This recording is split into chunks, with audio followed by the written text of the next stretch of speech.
you do about the rubbish that's around here on the street? Who wants to start?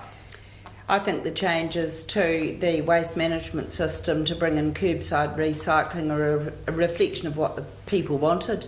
They demanded it. Our kids demanded that we shouldn't just shove it all into the landfill, that we should recycle. It's great. It's going to have some teething problems.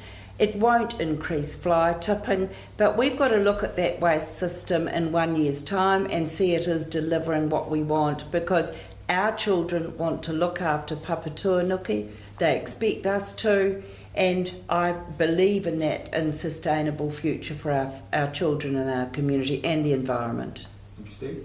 We can't afford to keep filling up the rubbish dump all the time. We need recycling and we need to do it better. We may have to tweak it after the election, because at the moment polystyrene is not on the list of being able to be recycled. It has to go in a rubbish bag, which is going to be sad for the disposing of that. It's going to be in the ground for hundreds of years.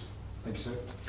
The flexibility of having the bins in the city needs to be more flexible in some of the Lake District areas and some of the steep drive areas and some of the areas where we've got elderly people who won't be able to cope with bins. That's obvious.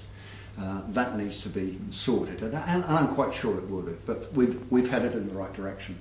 My issue is the fact, and having spent sort of several days recently delivering brochures all around the place, is the amount of rubbish lying around in the streets. And I think seriously we've got to address that as an issue.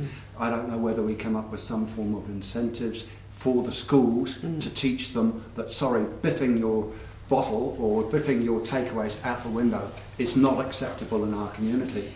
And I think council could actually do quite a lot of work that way, like they've done with the attendance certificates and so on. So maybe there's opportunities there to move beyond just bins and recycling bins.